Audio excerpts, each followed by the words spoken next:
Esselamu Aleyküm ve Rahmetullah.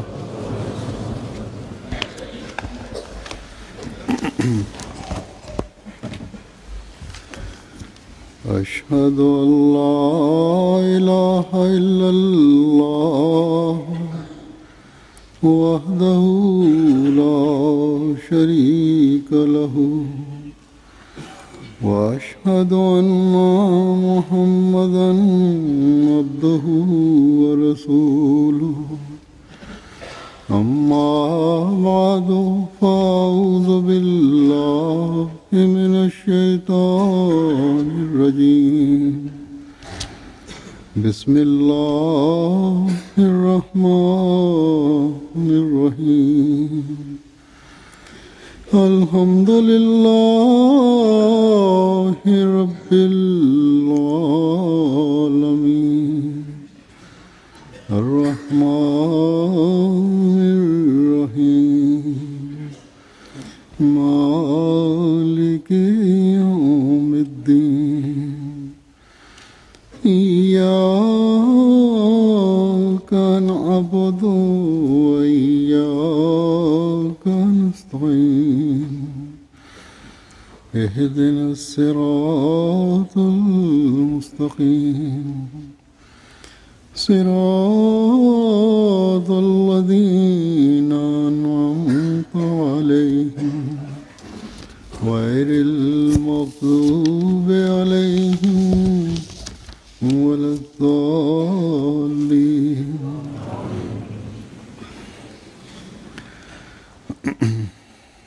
जो इंसान दुनिया में आया, dünyaya her kim geldiyse bir gün mutlaka ölüp gidecek, geri gidecek. Bu kudret yasasıdır. Hiç kimse bundan kaçamaz. Kur'an-ı Kerim'de dahi birçok yerde küllü nefsin zâikatul mevt, her nefes ölümü tadacaktır diye beyan ettikten sonra değişik şekillerde buna dikkatimiz bu yöne çekilmiştir ki insan daima ölümünü gözlerinin önünde bulundurmalı ki bunun neticesinde Allah-u Teala'ya dikkati çevrilir. Hatta Yüce Allah yalnız kendi zatının baki kalacağını ve diğer her şeyin, bu yeryüzünde bulunan, hatta bu kainata bulunan her şeyin, hatta diğer kainatlarda bulunanların hepsinin fena olacağını beyan etmiştir. Kısacası Allah-u Teala'nın zatı baki kalacak ise ve Allah-u Teala bir mümini bu dünya hayatından daha ziyade gelecek hayata dikkatini çekmişse ki o kalıcıdır, gerçektir, uzun zaman kalacak olan bir hayattır. Onda Allah-u Teala'nın buyruklarına göre davranması neticesinde onun mükafatlarına da varis olacaktır. Ve itaatsizlik ettiğinden dolayı ceza göreceklerden de olacak. Onun için ne mutludur bize bu dünyada gelecek cihanı bu dünyaya tercih edenlere, Allah-u Teala'nın rızasını elde etmeye çalışanlara. Onlar gerçek sevgiliyi razı etmek için kendi hayatlarının çoğunu geçirirler bu gayeyle. Yahut Allah Rabbimiz razı olsun diye hayatlarını geçirmeye çalışırlar. Dinlerini dünyadan daha üstün tutarlar ve bunun için her çeşit fedakarlık için hazır bulunurlar. Öyle ileri safhaya giderler ki din hizmetinden başka bir kendileri için hiçbir şey çekici olmuyor. İnsanların hakkını ödüyorlar çünkü Allah-u Teala'nın buyruğudur ki kul hakkını da eda edin. Ki bu da dindir. Kendi verdiğiniz sözleri Allah-u Teala'nın rızasını elde etmek için hakkını verirler. Hiçbir şeye aldırış etmezler bu yolda. onların önünde sıkıntı olsun, refah olsun, darlık olsun, kolaylık olsun, hastalık olsun, iyilik olsun, sıhhat olsun, bir tek şey gözlerinin önünde bulunur. O da şu ki ben Allah-u Teala'ya verdiğim sözünü yerine getiren olayım. Allah-u Teala bana bir emanet bahşetmiştir. Onu eda etmenin hakkını vereyim diye çaba sarf ederler. ऐसे लोगों का शुमार Bu gibi insanlar जिनके बारे में अल्लाह ताला फरमाता है öyle insanlar arasındadır ki Allah-u Teala onlar hakkında وَمِنَ النَّاسِ مَنْ يَشْرِ نَفْسَهُ ابْتِغَاءَ مَرْضَاتِ اللّٰهِ buyurmuştur. लोगों में से ऐसे भी हैं जो Yani insanlardan öyleleri dahi vardır ki kendi canlarını Allah-u Teala'nın rızası uğruna canlarını feda ederler. उनके चेहरों पर हर वक्त Onların yüzlerinde daima bir çeşit sükunet görünür. नफ्स मुतमईन Teselli görünür. Nefsi mutmainnenin bir resmi olurlar. Geçen günlerde bu güzelliklere sahip olan bizim bir büyüğümüz vefat etmiştir. जमात का O cemaatin büyük bir hazinesiydi. मोहतरम सैयद अब्दुल शाह साहब था İsmi muhterem Seyyid Abdülhey Şah sahip. İnna lillahi ve inna ileyhi raciun. Yüce Allah kendisine sevdiği kulları arasına yer versin. Bu cemaatin bu अपने फजल से bu zararını kendi lütfuyla tamamlasın. उनके बेशुमार नेमत बदल कर फरमाए Onun birçok yerini kapatacak olan birçok insanı ortaya çıkarsın ki Ahmediye cemaatinin bu kafilesi hızlı bir şekilde menziline doğru yürüsün. Şimdi ben muhterem Seyyid Abdullah Şah Bey'inden biraz zikir edeceğim.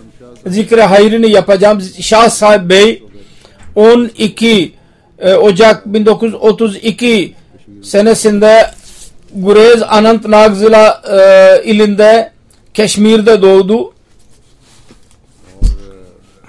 ve फिर ये कादियान आ गए थे daha sonra Kadiyan'a geldi.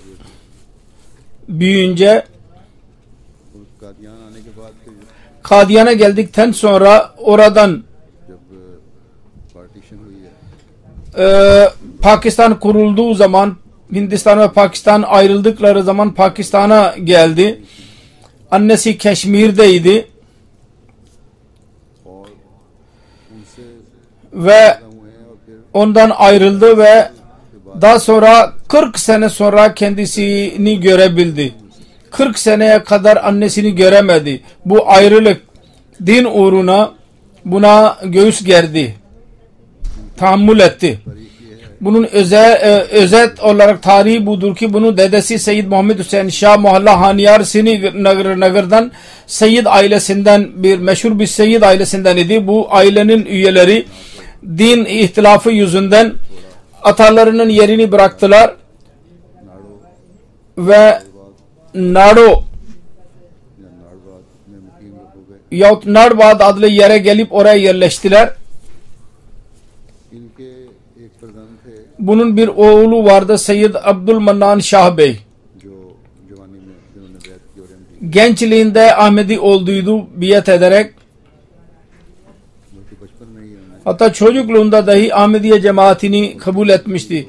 Ve eskiden şeyhler, muritler gibi alakaları Ahmediye cemaati üzerine feda etmişti. Hakisarane bir şekilde, kibar bir şekilde hayatını geçirdi. Tarihi Ahmediyeti Cemmu Keşmir'de Abdullah Şah Bey hakkında yazıyor ki Seyyid Abdullah Şahid 1941 senesinde Kadiyan'a geldi ve 45 senesinde Ahmediye cemaati için İslam uğruna hayatını vakfetti. Medrese Ahmediye'ye girdi. Pakistan kurulduktan sonra 1949 senesinde Ahmednagar'da Cami Ahmediye'ye girdi. 1953 senesinde Maulvi Fazıl yaptı ve Punjab Üniversitesi'nde birinci oldu. 1955 senesinde Camiat-ı Mübeşşirin'den şahidini yaptı. Sonra emme Arabi dahi yaptı. Güzel bir şekilde. और तहकीकी काम सरंजाम Ve araştırma ile ilgilendi. Araştırma işlerini yaptı. Hudamul Ahmediye'de dahi uzun zaman hizmet yaptı. Manama Ansarullah aylık dergi ve Mecella Camia'nın Amidi'nin müdürü olarak görev yaptı 3 sene. Halit ve Teşhiz'in basımcı kaldı, yayınlayıcı 12 sene 13 sene. Ziyaül İslam Press'in müdürü ve matbaacı, Şirkatül İslamiye'nin müdürü, Al Fazıl Board bir orada bir takım var, onu yönetici, onun müdürü, Fazıl Ömer Foundation'ın müdürü, Tahir Foundation'ın müdürü, Nazır İşaat ve değişik komitelerin üyesi olarak görev yaptı. Kaymakam Nazır Ala ve Amir-i Mukami'nin görevini dahi yapmayı Allah-u Teala kendisine nasip etti. Keşmir dilinde Kur'an-ı Kerim'in tercümesini gözden geçirdi. Nazır İşaat olarak Hz. Mesih Maud Aleyhisselatü Vesselam'ın kitaplarını, ruhani hazain, onların yazılışı ve sonra kompüter vasıtasıyla, bilgisayar vasıtasıyla basılmasını gözetledi. Birçok kitabın ön sözünü yazdı. 4. halifenin tercümetül Kur'an ile alakalı olarak birçok hizmetlerde bulundu. 4. halifenin konuşmaları homeopati ile ilgili, onu dahi hazırlamak konusunda çok çaba sarf etti. Düşüncesi düzgün olan, kibar, halim, selim, az konuşan ve konuştuğu zamanda ölçülü konuşan, bilgili, arka planından dolayı her şeyi iyice araştırır ve ondan sonra güzel fikrini ileri sürerdi. Halifelerden kendisine verilen bilgili konular hakkında araştırma yapmak ve referans aramak, bu işi ilk olarak yapmaya çalışırdı. Kitapların hazırlanışı ve yayılması konusunda arkadaşlarına yol gösterirdi ve güzel fikirler ileri sürerdi. Ben birkaç işten bahsettim. Nazır İşaat tabii ki basımdan da ilgilenmeli. Al Fazıl'ın basım yayımlayıcıydı. O kağıdı araştırma konusunda da uzmandı. Makinenin her şeyi, onun çeşitleri, teknik bilgileri hepsini bilirdi. Kitabın basımı olursa yahut kitabın gazetenin basımı olursa güzel bir fikir verirdi ve yol gösterirdi. Kuvvetli ve sağlam bir şekilde bir yol gösterirdi. Sonra Seyyid Abdullah İşah Bey hakkında Al Fazıl da taksitle yazılmıştır. 1945 senesinde hayatını vakfetme karar verdi. Fakat 1950 senesinde 11 Kasım'da formunu doldurdu. Ortaokulu bitirdi. Sonra Cami Ahmediye'ye girdi. Cami Ahmediye'nin talimi arasında üniversitede 6. oldu ve liseyi bitirdi. Camiada dahi her sene 1. olurdu Allah-u Teala'nın lütfuyla. Aynı şekilde Mevlevi Fazıl da 1. oldu. Bütün eyalette. 1956 Şubat'ta 1. olarak bir yere gönderildi ve değişik yerlerde görev yaptı. Murabbi olarak 1982 senesinde 4. halife kendisini Nazır İşaat görevini verdi ve 4. halifenin bilgisel noktaları, Dersül Kur'an'da da referansları göndererek yardım etti. Gece saat 3'e kadar o takımıyla birlikte bu işi devam ettirdi. Bütün işlerini bitirdikten sonra faks etmeden önce yatağa girmezdi. 4. halifenin Tercümetül Kur'an ve Homeopati'nin kitabı vardı. Onun hazırlanışı takımının üyesiydi ve kendi işlerini gayet güzel bir şekilde tamamlıyordu. Tercümetul Kur'an işi konusunda Pencapça, Sindhçe, Peştuca ve Sarayki dilindeki Kur'an tercümelerini tamamlamak ve yayınlamak nasip oldu kendisine.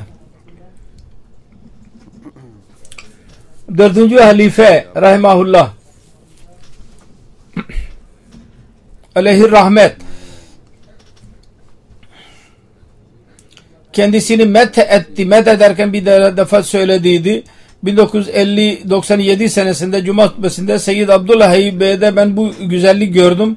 Her ne zaman ona bir şey anlatılırsa, ister kişisel bilgisine sahip olmazsa, kişisel bilgiye sahip olanları arar ve hiçbir zaman olmamıştır ki ben ona bir kitap için bir yol, bir hidayet vermişsem ve aynısını hazırlamış olmasın. Derin firasete sahip, derinlemesine kitapları okur ve araştırır.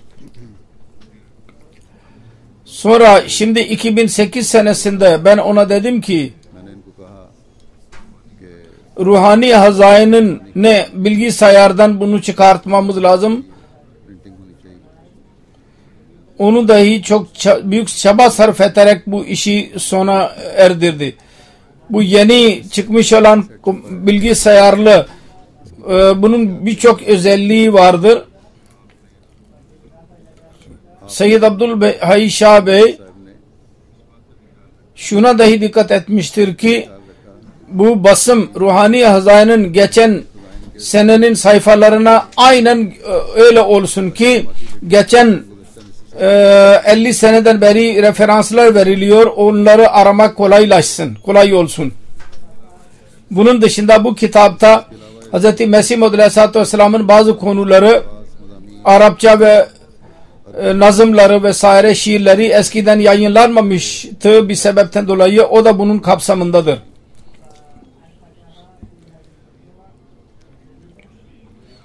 Dördüncü halife Rahimahullah'ın Kur'an-ı Kerim'in Urduca meali hazırlanmıştır. Bunun başlangıcında Hz. Halifetul Mesih Rabe izhar-ı teşekkür konusunda şöyle demiştir. Kur'an-ı Kerim'in bu tercümesi ile Londra'da bir takım benimle birlikte çalışmıştır. Aynı şekilde merkezde Rabvata dahi ulemaların bir takımı Seyyid Abdülhey Şah Bey'in Nazır-ı Şahat'ın gözetimi altında bu tercümeyi gözden geçirerek güzel fikirlerini bana göndererek bana yardım etmiştir. Eğer hepsinin yardımı olmasaydı ben tek başıma bunu hazırlamam mümkün olmazdı. Sonra 4. halife rahimahullah 1997 senesindeki bir gazetede dedi ki mahzername yayınlanmıştı. Pakistan Büyük Millet Meclisi'ne sunulmuştu. Güzel yayınlandı. Çok memnun oldum. Maşallah güzel bir şekilde çaba sarf ederek iş yapıyorsunuz.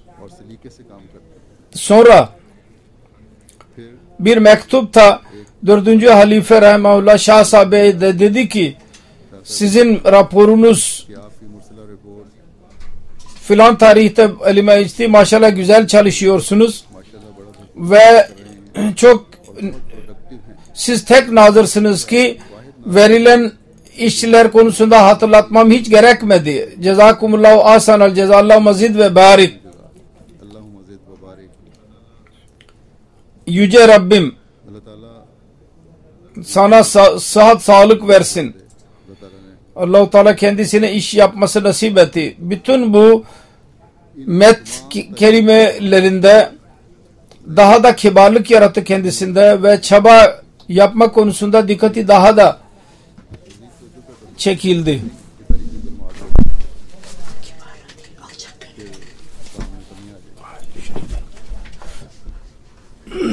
Ve daha sonra daha güzel bir şekilde iş yapmaya başladı.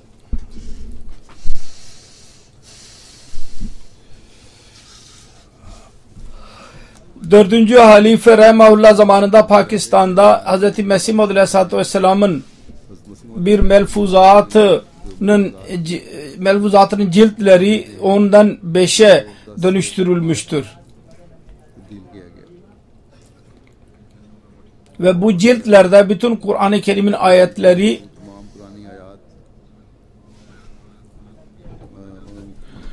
referansları yazıldı. İhtiyaca göre yeni konular kondu.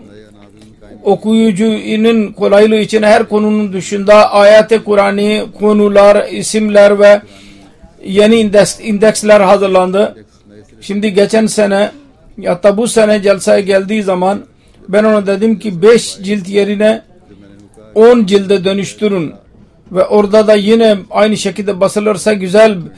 Zerre kadar demedi ki biz o kadar çaba sarf ederek bunu 5 cilde dönüştürdük ve indeksler hazırladık. Şimdi onları tekrar değiştirmek konusunda zor olacak ama hiç itiraz etmeden, zerre kadar bir şey belli etmeden dedi ki tamam biz onu tekrar 10 cilte basacağız. Çünkü bunda eğer küçük olursa okuma kolay olur. Değişik kitaplar var. Hz. Mesih Maud Aleyhisselatü Vesselam'ın yazılarıdır. Her zaman insan yolculukta yatarken okuyabilir. Küçük cilte daha faydalıdır. Kolay olur okuma konusunda. Büyük cilde nazaran hemen işe girdi. İş yapmaya başladı. Aynı şekilde ikinci halifenin tefsiri sagir konusunda bir benzeri bulunmaz bir hazine vardır. Onun değişik ciltleri var. 10 cilt şeklinde yayınlanmıştır. Okuyucuların kolaylığı için çok komprehensif, çok toplayıcı bir indeksle adı, isimler var, coğrafya yerler var, halil lugatın indeksi vardır vesaire. Değişik komitelerin üyesiydi encümanda. Tarih-i Ahmediye'tin komitesi, Meclis-i İftitah Hilafet Library, Mansuba Bandi Komite, audio video kaseti hazırlamak konusu teberrukatların komitesi, Sad Salah Hilafet Cobeli Komitesi'nin üyesiydi. Esir-i Rahim Evla olmak dahi nasip oldu kendisine. Al-Fazıl komitesinin başkanıydı. Seyyid Abdullah Şah Bey 3. halife ile bir defa mülakat yaptıydı. Ondan diyor ki Amirul Mu'mininin şefkat ile alakalı olarak aklıma geldi ki Amirul Mu'minin güzel işler, önemli işler bana havale ettiği zaman ilk defa beni çağırdı. Ben Amirul Mu'minin önüne çıktığım zaman benim ellerim titriyordu. Amirul Mu'minin lütfederek bana dedi ki niye korkuyorsun? İşi iyi anla ve tam çaba sarf ederek tamamla. Sonra benim elimi eline aldı.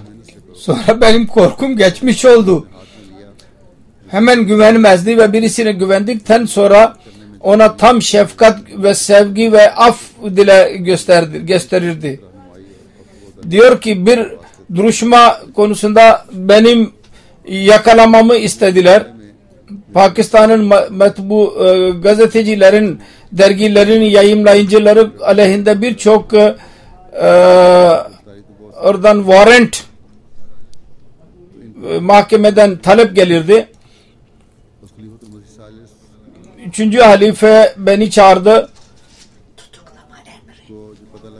ve diyor ki biz oradan geldikten sonra 3. halife bir oğlunu gönderdi ve dedi ki ben dua edeceğim, hiç korkmasın.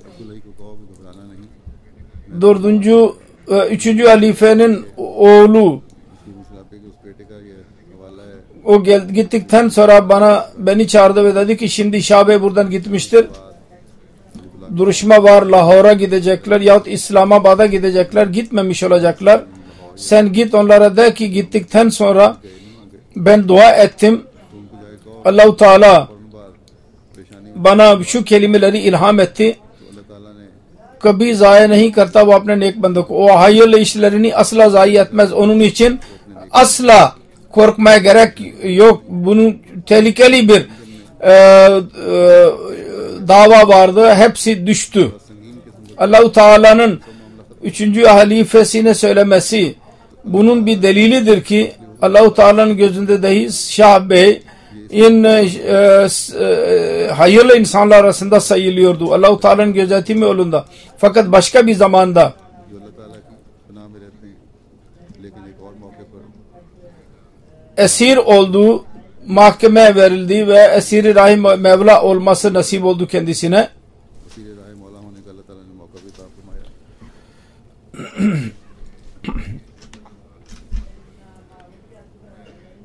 Bunun aleyhinde bir dava hazırlanmıştı. Bir broşürde Mesih Madri Aleyhisselatü Vesselam'ın bisra vardı. Yehi hai panjtan jin par bina. İşte bina, üzerinde bina olmuş olan panjtan bunlardı. Bunun katibi Muhammed Arşed ve Seyyid Muhammed Arşed aleyhinde dava açıldı ve Abdullah Şah ve Muhammed Arşed birkaç gün nazarette tutuldular ve birkaç ay bu duruşma devam etti. Yehi hai panjtan 5 kişi bunlardır üzerinde bina edilmiş olan. Mısra'nın tercümesi bu. Başlangıçta çok az maaş verilirdi vakıflara ve geçimleri zor idi. Bunun üzerine Şah diyor, benim kayınpederim bana dedi ki senin fazla bilgin var, sen dünyaya geldin, oraya niye gitmiyorsun? Ben ona dedim ki, Şah sahib, ben ona dedim ki ben 2 söz verdim. Birisi sizin kızınızla evleneceğimi ve ikincisi Allah-u Teala ile vakıf yapmam.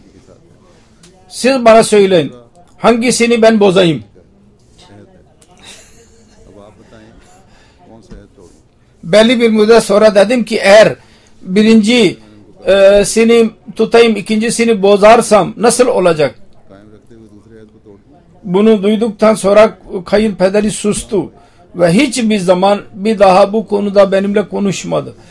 Şah diyor ki Allah-u Teala'nın lütfuyla ondan sonra hayatım boyunca Allah-u Teala bana hesapsız verdi.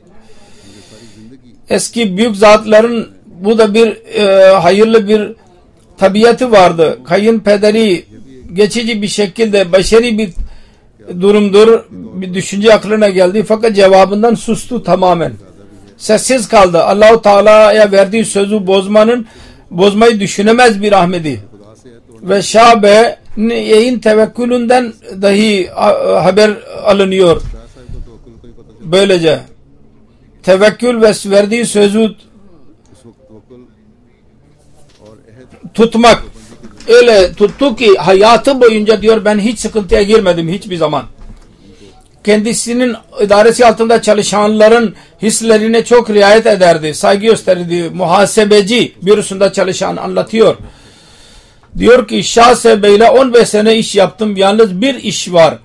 Başka hiçbir zaman benimle öfkelendiğini hatırlamıyorum. Öyle oldu ki bir hata neticesinde biz bir büroya Şah sahabeye söylemeden kitaplar gönderdik. Bir insan kendisini anlattığı zaman Şah Bey bana çok öfkelendi. Ve onun öfkelenmesi neticesinde ben 2 gün odasına gitmedim. 2 gün sonra beni çağırdı ve gülümsedi. Bisküviler vardı, bana ikram etti. Başka bir yardımcı bir çalışan var, Muhammed İkbal Bey. 20 sene gibi beni oğlu gibi zannetti. Çalışanlara çok sevgi gösterdi, saygı gösterdi. Dervişler gibi davranırdı. Eğer bir yardım ederse başkasının haberi dahi olmazdı. Eğer kişisel iş yaptırırsa hakkını mutlaka verirdi. Aynı şekilde eğer bir memurun çocuğu evlenirse mümkün olduğu kadar yardım ederdi. Birçok muhtaç olan insanlara da yardım ederdi. Abdülmecid Amir Arapçada masasında çalışan diyor ki ben Ruhani Hazamin tercümesine girdiğim zaman Seyyid Bey ile alakam oldu. Bazı zorlukları halletme konusunda ondan yol sorardım. Her seferinde gülerek muhakkikane bir şekilde, alimane bir şekilde yardım etti. Benim sorularım neticesinde onun cevabı delil verici olurdu. Ve her konuyu kapsardı. Ve güzel ahlak ile dolu olurdu. और साथ ही शफकत Eğer bir teklif edersem onu kabul eder gülerek. Onun şefkatlerinin bu silsilesi devam etti ölünceye kadar. Mübeşşir Ayaz Bey yazıyor. Cami-i Ahmediye'nin oyunlarında mükafatları dağıtmak için bazı özel kimseler davet edilirdi. Bir sefer büyük bir zat çağrıldı. Principal Cami-i Ahmediye müdürü dedi ki işi yapanlar birçok insan olur. Bazı insanlar bir el ile çalışırlar ve bir el ile कुछ तो वो होते हैं yaparlar, alkış tutarlar. Yani çok gösteriş yaparlar. Bunu yaptık, şunu yaptık derler. Bazı kimseler her iki el ile alkış tutarlar ve hiç iş yapmazlar. कुछ वो होते हैं Propaganda fazla yaparlar.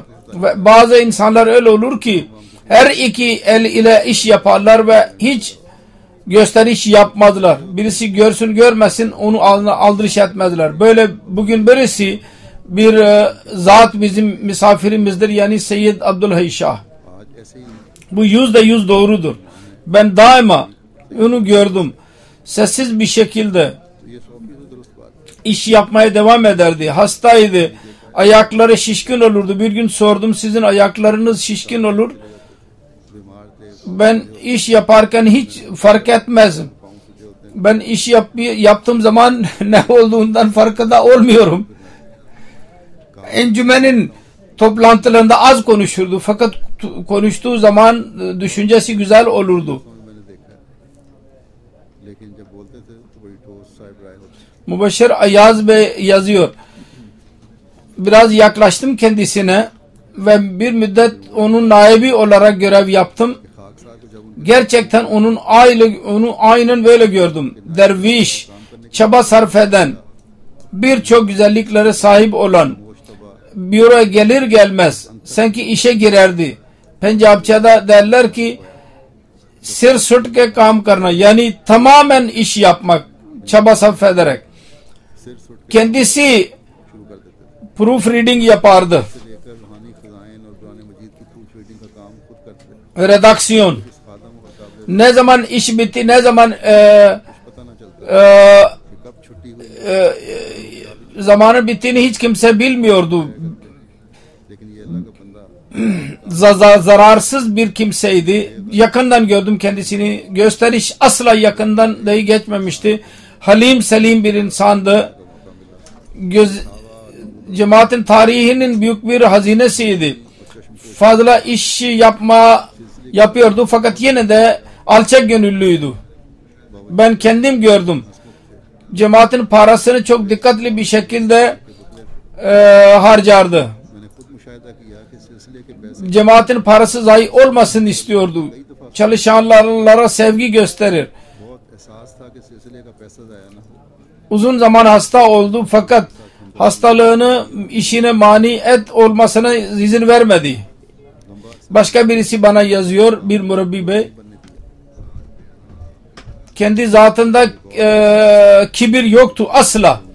Kesinlikle derviş ve meleklere benzeyen bir zat idi. Başka bir murabbi yazıyor. Ruhani hazanenin işi yapılıyordu. O zaman bir olaydan anladım ki Hz. Akdes Mesih Maud Aleyhisselatü Vesselam'a ne kadar inanıyor. O olay şöyledir ki Henry Martin Clark'ın duruşmasında Hz. Mesih Maud Aleyhisselatü Vesselam her yerde Douglas yazmıştır. Fakat manevi Tiryakul Kulub Douglas लिखा है जज का नाम 349 C.R. Grammar ve Pathanko diye yazmıştır. Bu iş için araştırma yaptık. Her iki araştırma merkezine bu nedir? Her ikisinin fikri buydu ki sahve kitabettir. Yazar unutmuştur. Fakat Şabe diyor ki o kadar büyük hata olamaz. Bunun üzerinde hiçbir haşiye vermedi ve aynı şekilde bıraktı. इतनी बड़ी साहब नहीं Ruhani Hazan 18. cilt Nüzulul Mesih üzerinde araştırma yapılıyordu. Orada 578 sene sayfasında Mesih Maud Aleyhisselatü Vesselam dedi ki Abdülhamid 1,5 sene sonra yakalandı ve aynı şey kendisine soruldu ve dedi ki evet ben Hristiyanların anlatması neticesinde ben öyle demiştim. İkinci hakimin ismi buydu. Sonra diyor ki Şabe asla rahatsız olmazdı ve çalışanlara sevgi gösterirdi. Kütüphane, Hilafet Library'nin kütüphanecisi diyor ki çok insanlara fayda veren bir zatı ben gördüm ki cemaatin işlerini çok çaba sarf ederek yapar. Hastalık esnasında da çok çaba sarf ederek iş yapardı. Ayakları, kalp dahi vardı. Ayakları şişerdi. Bir iş geldi. İbrahim Ahmediye'nin değişik ben bir iş yaptıydım. Değişik baskılarını araştırın. Kütüphaneciye mesaj gönderdi. Ne kadar İbrahim Ahmediye'nin matbaası varsa hepsini topla. Ben hepsini topladım. Bir kartona koydum ve sordum ki getireyim mi? Hayır. Ben kendim geleceğim. Ve yürümesi zor olduğu halde kütüphaneye geldi ve İbrahim Ahmediye'nin bütün basılmış olan kitaplarını araştırdı. Kontrol etti.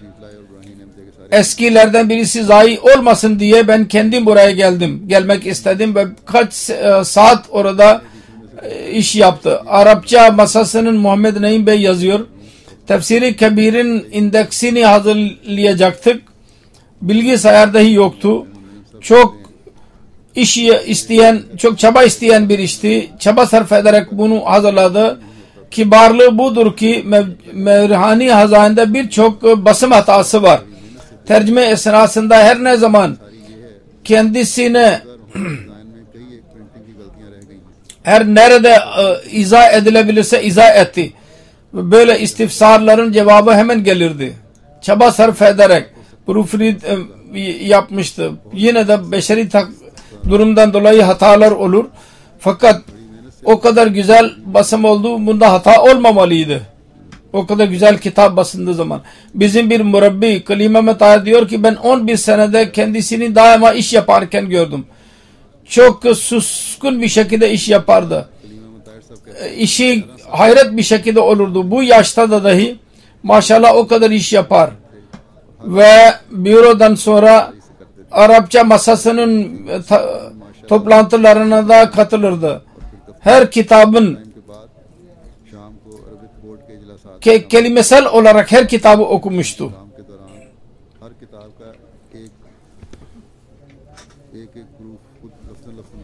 Kısacası çok bilgili bir zatı, çaba sarf eden, hayatını vakfetmiş olan birisiydi. Eski müballiklere anlatırdı.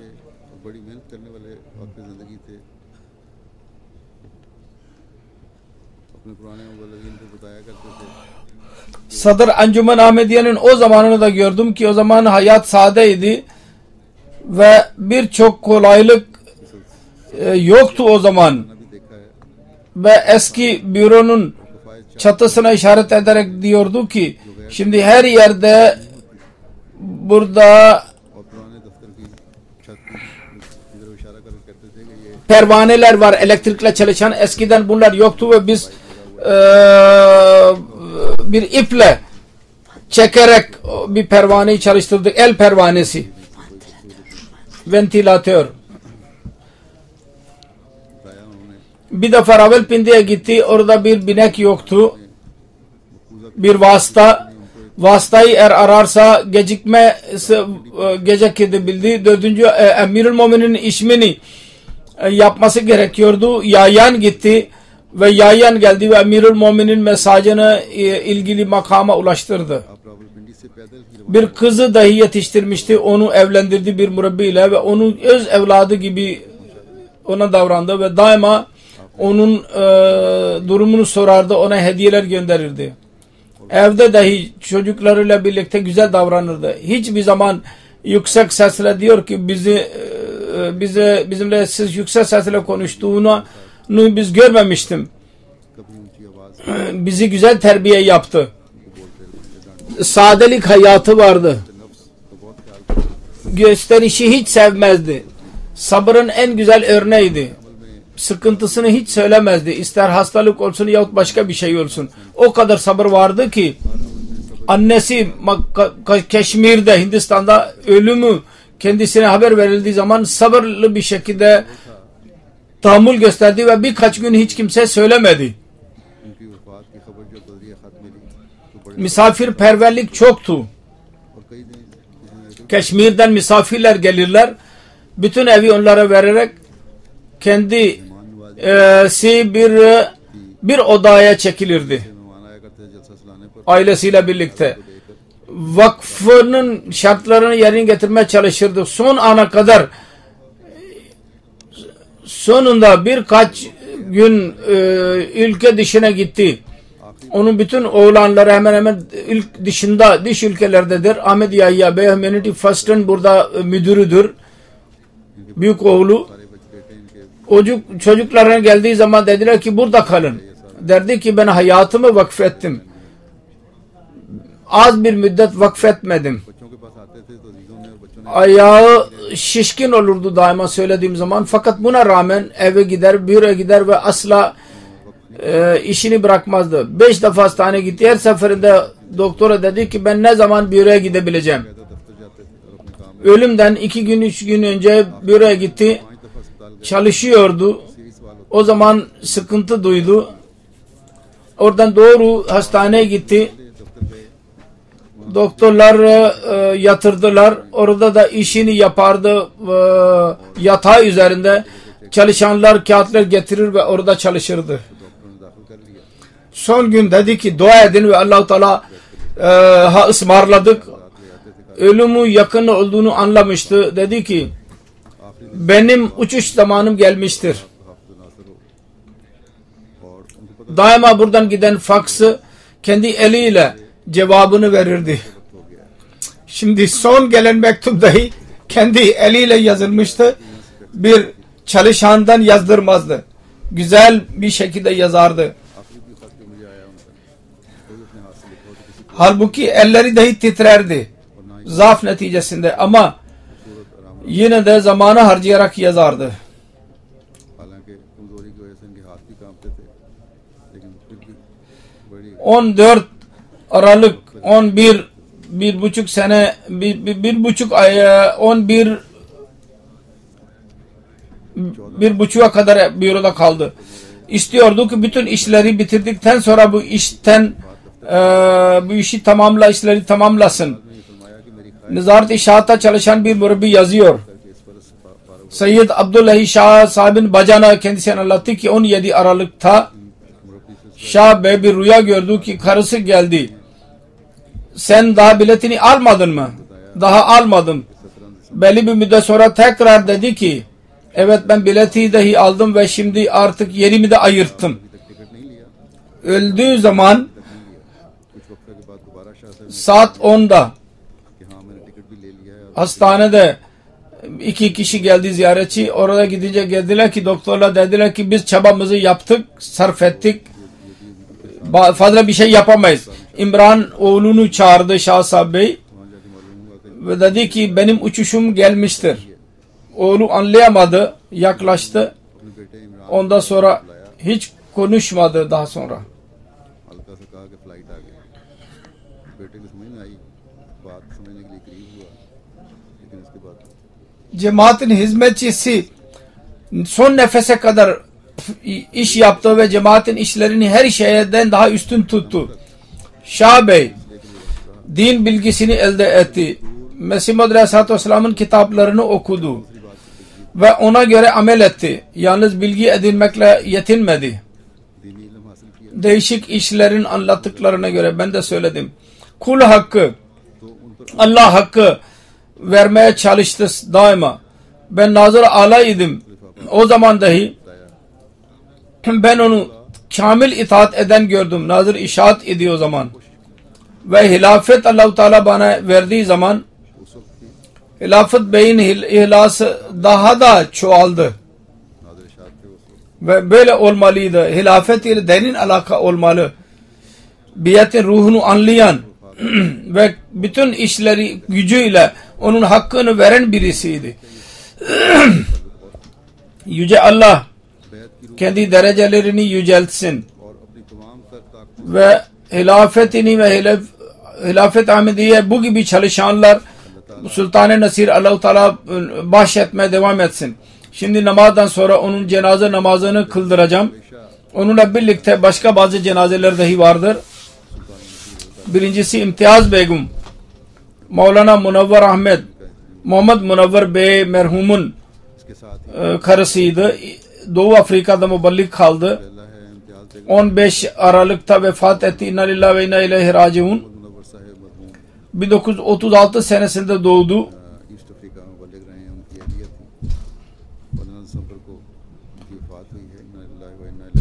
52 senesinde Mevlana Muhammed Münevver ile evlendi. İkinci karısıydı Mevlana'nın. Ve evliliğinden Mevlana Muhammed Münevver Bey emekliye ayrılıncaya kadar işinden geri döndü. Yalnız 3-4 senesi dışında kocasıyla birlikte Kenya, Tanzanya, Filistin ve Nijerya'da hizmet etmek nasip oldu kendisine. Mevli Muhammed Münevver Bey benim ilk karılarım, birbirlerine iki karısının birbirleriyle nasıl geçindiklerini beyan etmişti. 4. halife dahi met etmişti. Böyle olmalı. Mevlana Muhammed Münevver Bey'in ilk karısı, ikinci karısı şimdi vefat etmiş olan kendisine abla derdi. Apa. Hiç kuma diye düşünmemişti. Birbirlerini çok severlerdi, saygı gösterirlerdi ve birbirlerinin çocuklarına dahi sevgi gösterirlerdi. Hanginiz gerçek annenizdi diye sorarlardı insanlar. İnsanlara yardım ederler. Emeklilik maaşını dahi çıkararak, hatta borç alarak insanlara yardım ederdi. Oğlu Mübarek Ahmet Tahir Sekreteri Nusret Cahan'dır. Anlatıyor, diyor ki din hizmeti arzusunda bulunan cesaretli bir bayandı. Ahmedi ve gayri Ahmedi herkese yardım eder idi. Bu valideden, Mübarek Ahmet Tahir birinci karıdandır. Bu valideden şimdi vefat etmiş olan, bunun bir kızı Amtul Nur Tahira vardı. Abdurrazak Bhat Muballig Bey'in karısıdır.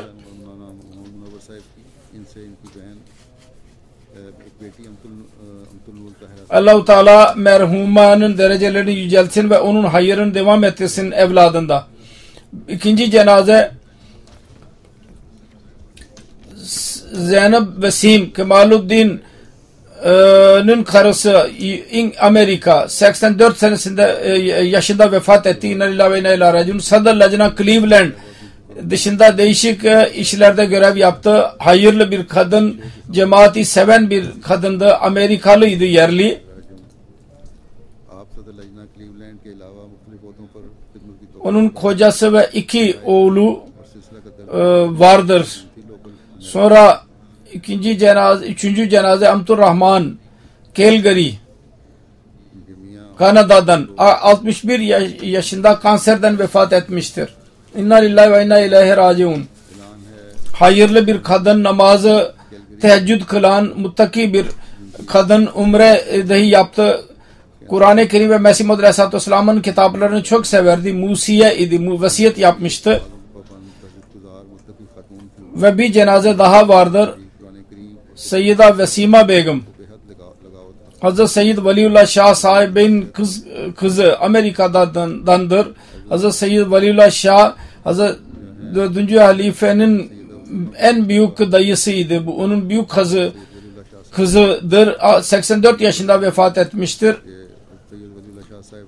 Ve birçok özelliklere sahip bir bayan idi. Her hutbeden sonra bana telefon eder. Bana dahi özellikle dua istiyordu. Çocukları için dua isterdi daima.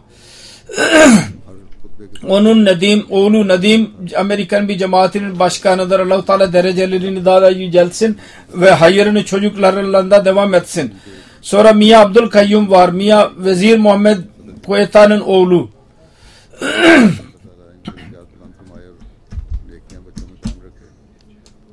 6 Aralık'ta vefat etti. 88 yaşında. İnna lillahi ve inna ileyhi raciun. Hz. Mesih Maud Aleyhisselatü Vesselam'ı çok severdi. Halifeyi de çok severdi. Bunun nikahını Hz. Musleh Mevud radıyallahu anh kendisi kıldırmıştı ve vekil olmuştu kendisi tarafından. Muhammed Mustafa Bey Orangi Town'dandır, Karachi'den. 27 Eylül'de vefat etmişti. İnna lillahi ve inna ileyhi raciun. 1971 senesinde Ahmedi oldu. Tek Ahmedi'ydi ailesinde. Ahmedi olduktan sonra birçok sıkıntılara girdi. Kardeşleri kendisini dövdüler köy ahalisinin önünde. Ahmediye cemaatini kabul etmeden önce büyük muhalifleri arasındaydı ama Ahmedi olduktan sonra durumu tamamen değişti. Cemaat ile ihlas ve vefa alakası vardı daima. Kendi bölge cemaatinde sekreteri, talimul Kur'an, murabbi atfal, tekri davet alallah ve muallim olarak görev yapıyordu. Birçok atfal nasirat lejnaya Kur'an-ı Kerim okuttu. Kur'an-ı Kerim'in birçok parçalarını ezbere biliyordu. Karısı ve bir tane oğlu murabbiyi bırakmıştır.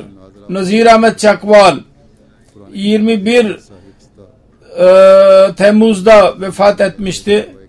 Rica etmişti kayıp cenazesi kırılsın.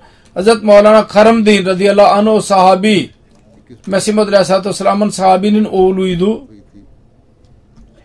1930 senesinde Musleh Mevud radıyallahu anh'un hizmeti için Kadiyan'da bıraktıydı babası onu.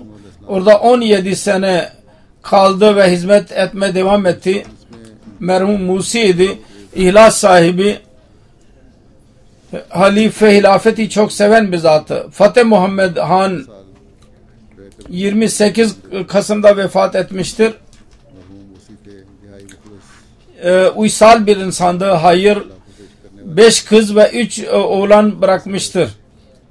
Hafız Burhan Muhammed oğlu Vakfe Zindagi Cami Ahmediye'de ustattır, hocadır.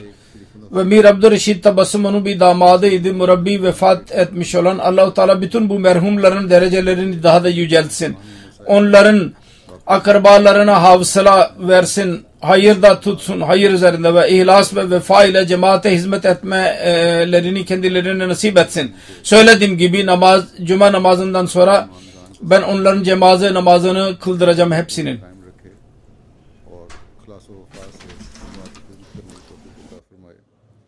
जैसा कि मैंने कहा नमाजों के बाद इनका नमाज जनाजा गायब इन सब का अदा किया जाएगा.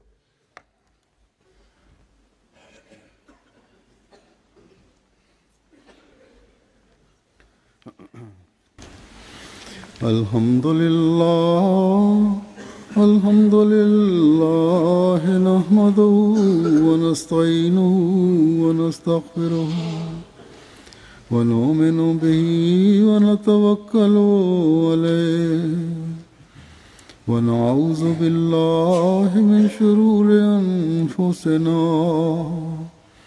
ومن سيئات أعمالنا من يهده الله فلا مضل له ومن يضلله فلا هادي له ونشهد أن لا إله إلا الله ونشهد أن محمدا عبده ورسوله عباد الله رحمكم الله إن الله يأمر بالعدل والإحسان وإيتاء ذي القربى وينهى عن الفحشاء والمنكر والبغي يعظكم لعلكم تذكرون اذكروا الله يذكركم وادعوه يستجب لكم ولذكر الله أكبر